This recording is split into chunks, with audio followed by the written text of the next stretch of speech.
Hey, babe, what's our Top Shot account balance? 10,000? Okay, all right. Yep. Now it's 50,000? Oh, it's back down to 30,000. Okay. 5,000? Oh, okay, all right. 70,000?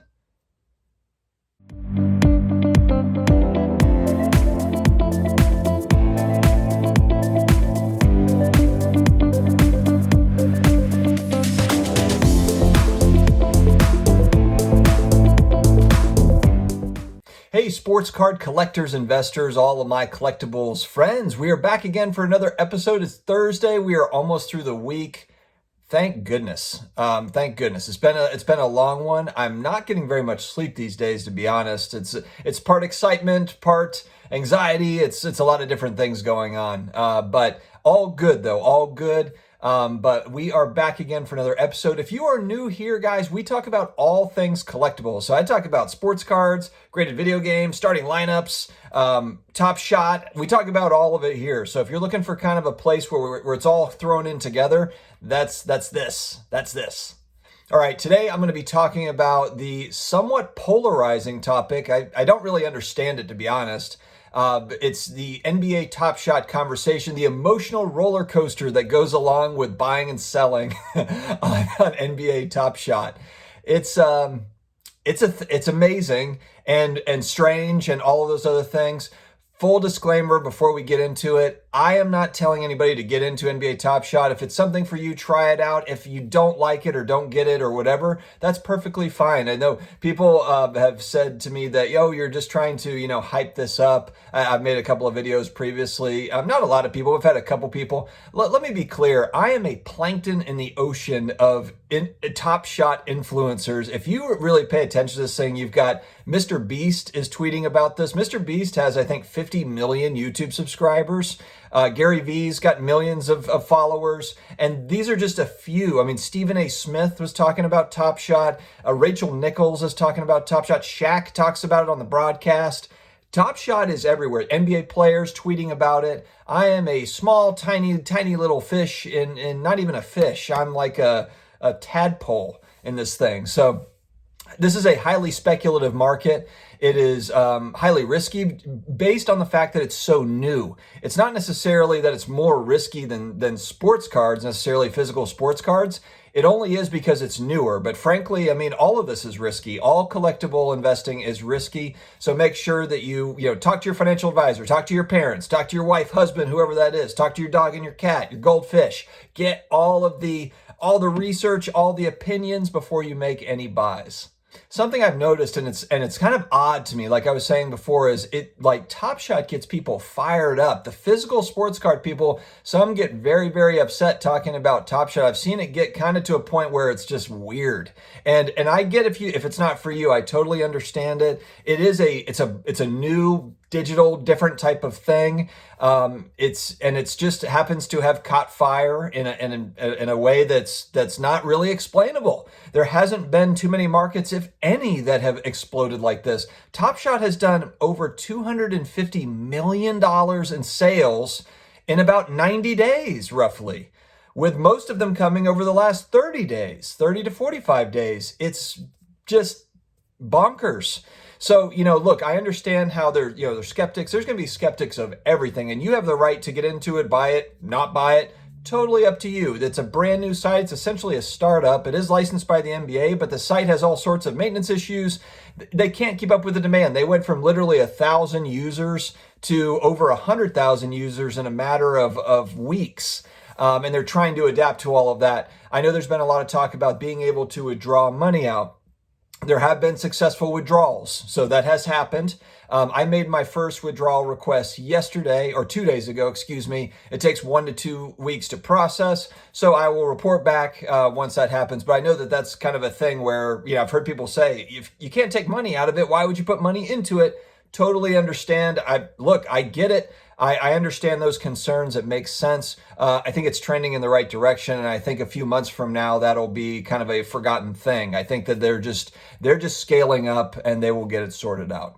And it's not even just Top Shot that we're hearing about, it's NFTs in general. NFTs, I've never heard more talk about NFTs, non-fungible tokens, which Top Shot is, and it's kind of it's a more easily accessible way to NFTs, I suppose. And then it happens to be associated with the NBA, which is one of the largest brands in the world with a worldwide global audience. And so it's really taken the world by storm. You have digital art and other things, other NFTs that are traded, but it's kind of amazing to me. And whether this is just a fad, maybe this is a nothing. Maybe this is a 2021 thing. We talked about 2020 and had its own kind of things. Maybe Top Shot's just a 2021 thing and then it fades away. Who knows? But I think the one thing that people are intrigued by is the digital world that we are living in. And it doesn't all make sense to me. It doesn't. I'll be honest with you. I don't get it. A lot of it centers around gaming. There's games where you can buy skins. You can do different things with these NBA Top Shot moments are supposed to part of the utility of them, which I don't hear talked about enough. Is there is a game in development or was in development, I believe it's still in development, where the moments can be used within the game, and there's utility that you can use these with that's coming. I don't know if that's going to be this year, next year. I heard that the goal was to have the game out by 2021. Now, obviously, they have a lot on their plate, so who knows if that gets pushed back, but when I'm seeing people spending astronomical amounts, I'm not saying I'm hearing about it on like Fortnite, with kind of, digital assets that they can only use in a game, and then they lose it essentially. Then it sort of makes sense to me that digital assets, other types of collectibles, could pick up steam. And it's not that they have picked up steam, it's been like hyperbolic. For me, I am able to separate between physical sports cards and Top Shot. They both have a place for me. They both do. And I actually liked collecting these before they went crazy. I bought a bunch of these in December. I started December 11th was my first day in a Top Shot. And I've been buying them up. I thought they were pretty cool. There was new ones that came out. I wanted to, part of it too is, physical sports cards were just getting more and more expensive. Top Shot in December was really inexpensive. So I was like, okay, this is cool. This is something else to collect. Not thinking it was going to do what it did, but thinking like, hey, maybe down the road sometime, this will be something that's more popular. Great. But people, this is almost like the investor collector conversation that we have. Like you have to pick a side, physical sports cards or digital collectibles. And it's like, it doesn't really have to be like that. You can actually like both of them. And I really enjoy both of them. Now, does it make it more enjoyable that the stuff has gone ballistic in price? It's gone crazy. Yeah, of course, that makes it more enjoyable. The same way it did with sports cards. Attracted attention, because look, as much as we dance around it, money is important, especially in a 2020 year where a lot of people lost their jobs. The economy is kind of in a weird place right now where it seems like everything's okay, but we kind of know that deep down it's not. We printed what are the estimates? 20 to 30% of all US dollars were printed over the last 18 months. Does that concern you? Because it concerns me. It feels like we're really diluting our currency quite a bit. Now, I think that part of the inefficiencies, I think these are two different markets. I think there's a lot of crypto people that are into Top Shot. There are some card people too, like me. I know nothing about crypto. I know nothing about it. So I am a card person that moved over into this. But there's a lot of people that were digital, they were crypto kitties. They were digital art people that are into Top Shot. It's a totally different audience coming together. And then you have more mainstream people too that just like basketball. They're like, oh, this is cool. So you've got a whole different subgroup, all these different subgroups kind of getting together on this. But I do think that, when we look at like the modern basketball prices and physical sports cards being kind of down, part of that is just the season, of course, and just, we're kind of mid-season lull type thing. But I do believe that with $250 million of Top Shot sales, I've got to believe that some of that money went from physical sports cards over to NBA Top Shot. I mean, mine did. I don't have a massive budget, so the money that would have gone towards physical sports cards went over to Top Shot. Just the way that it is. So I think that there is some of that. And I guess, these two things now it's a thing. NBA Top Shot 3 months ago was nothing. Now all of a sudden it is it's not a direct competitor to physical sports cards, but it is an indirect competitor. They can both live in the same world, of course, but I think that some of the inefficiencies that we've seen on the physical sports cards side, just with the demand rising so fast, long wait times for grading, hobby boxes at $1,000, $2,000, $3,000. I'm sure a lot of people are saying, like, do we want hobby boxes, or maybe we want Top Shot of LaMelo Ball? I don't know. I'm speculating here, but I think that part of that plays into it. New products not being able, you can't get the retail product. So people look for other alternatives. This could be a possibility. And look, this is open conversation. I'm speculating here, but I think that some of this is happening. Yesterday, I was just, I was working really, and then I looked on my phone and I saw that there was a pack drop for NBA Top Shot, and packs are $9. Base card, base set packs are $9, and they do them fairly often. I mean, I think they've done them for the last 3 days in a row, and I think they were 5,000 packs each time at $9 each. That's the price each time. Yesterday, they had an impromptu, so normally they might give you a little bit of lead time, like, hey, we're looking to do a drop at 8 p.m. Eastern, 5 p.m. Pacific. Yesterday, there was nothing like that. It just popped up where it was like, all right, it's open. And so basically you have like 10 minutes to join the drop. And then once you're in the drop, then it's randomized. And then whoever's kind of at the front of the line gets 5,000 packs. And then once the 5,000 packs are sold, it's done. And that's it. Yesterday, there was 90,000 people that were waiting to buy packs. And it's not like it was announced. It's not like there was lead time, like, okay, this drop's going to happen at the end of the day, so let's be ready for it. This is a drop that literally happened like no notice, like, okay, a drop is happening. 90,000 people in wait. I mean, I remember in December, they were just packs on the site. There was no wait. There was zero wait. I could have bought 100 packs at that point. Anybody could, and that's what's so wild about it. So anyway, I want to talk strategy too. I've just been kind of talking for some of the audience, you know this. For other parts of the audience, you don't know it. And so I'm just trying to get you up to speed a little bit on what's going on with NBA Top Shot. And then also my buying strategy right now. So what happened is Sunday night, I believe, was it Saturday or Sunday night? All right, so here's where, and look, if you're a card person, I think that you can have success on NBA Top Shot, understanding supply demand, understanding, the players, you're already following NBA, so you can have some success just kind of utilizing what you know. So one thing that's happened is they have they have Series 2 players moments that are CC, which means essentially they're just minting those, and they're going to keep minting those, and it might say like 15,000 plus. So it could mean that they're going to stop at 15,000. Maybe it's 20,000. Maybe it's 100,000. We don't know. So what happened it was either Friday or Saturday, or maybe it was Sunday. I don't remember which day. 3 or 4 or 5 days ago, they moved a bunch of their moments from 15,000 plus CC to 15,000 LE limited edition.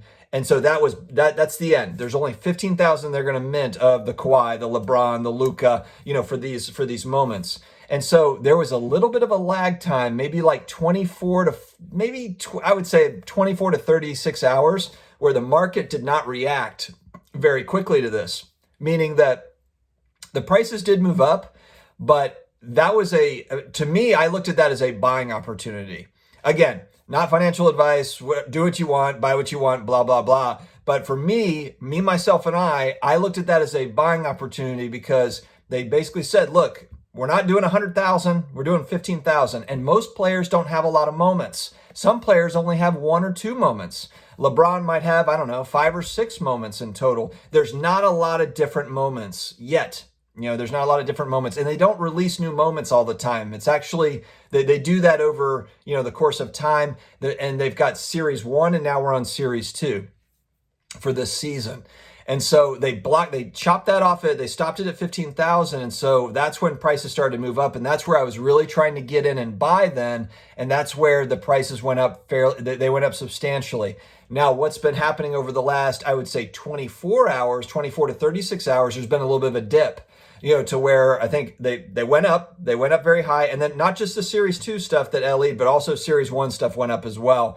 But then it's retreated back. It's retreated back. This is highly volatile market. Can't talk. Struggling. It pulled back to where there was, for example, there was a Zach Levine moment, 15,000 LE limited edition. It reached about $300 on the minimum bid. So the way they do it is they've got 15,000 of them. Now, they've minted 15,000, but that doesn't mean there's 15,000 for sale. It's if you own one, you decide to put one up for sale, then it's for sale. So there might be 15,000 minted, but there might only be 500 for sale at any given time. Okay, so they got up to about almost $300, I believe. And the way they do it is minimum. They'll show you the minimum offering. So the lowest offering out of the 15,000, the lowest offering is $250. And that's where it starts, and it kind of goes up from there. The higher the number, the serial number, typically the more valuable it's perceived to be. And then if you have a jersey number, it's even more valuable. So the lower the serial number, the more valuable. So if it's, I might have said that backwards, but if you have the number one for the first one that was minted, that's going to be the most valuable outside of maybe the jersey number could also be as valuable or maybe more. Now, if you have number 15,000, that one's not going to be as valuable as 10,000 or 5,000. That's typically how it works. So, and where you can find inefficiencies is you might have one at 10,000 that's $100, and there might be someone at 7,000 that's selling it for 90. So, and that's how you can kind of like find deals, essentially, if that's what you would call it. So that's what's kind of fun, and that's why people spend a lot of time on Top Shot, because it's all these individual buyers that have them listed. New ones pop up all the time. People take them down all the time. So it's this constant evolving market, and that's what's kind of the fun of it. Fun for me. So being that the CCs moved to the LEs, I focused fairly heavily on the Levines, about Aytons. Aytons were inexpensive. Tatums, Bookers, Trae Youngs. Those are kind of the young superstars coming up in a similar fashion that you might look at, like where I might buy modern basketball cards on the physical market. I did that kind of with my moments. It's like, who are the up and coming players? Because LeBron, Luka, Kawhi, a lot of these guys, Anthony Davis, already pretty expensive. So I went in kind of more on the up and coming players because I believe in this long term. So I noticed that the Zach Levine one, I'm using that as an example, but it went up to almost $300 on the minimum, kind of the minimum buy during kind of that height of that burst that happened. Now today it had come all the way down to, I think, $99. So it shows you how quickly it goes up, comes down. I mean, like highly volatile stuff. So very, very risky. But to me, I think I bought 10 of them at about $100. Levine's an all-star. Leading up to All-Star Weekend, there's a lot of kind of buzz that there's going to be more and more Top Shot being talked about. Like I said, there's players talking about this. We haven't had a major player. We haven't had LeBron James come out and talk about Top Shot. But Shaq on a broadcast the other night was talking about it. Stephen A. Smith is talking about it. On Twitter, there'll be a great NBA play, and there's a bunch of people, I've talked about this on previous videos, that'll tweet out like, oh, we got to Top Shot this and tag Top Shot. I mean, this could be like a thing. This could be a huge thing that's not I think if we're looking at it from our physical sports card lens, we miss the boat on what this is. I think it's different. It's different than this. Not necessarily better, worse, and different. It's not. It's a complementary collectible to what you're already doing, and it's fun. There's I don't know. It's fun to collect the moments. Like I said, I was collecting the moments before the pricing went nuts, and I just enjoyed collecting the moments. I bought a bunch of the Luka Doncic. They have a moment of the game winner against the Clippers. That's his biggest shot so far of his career. I bought a bunch of those.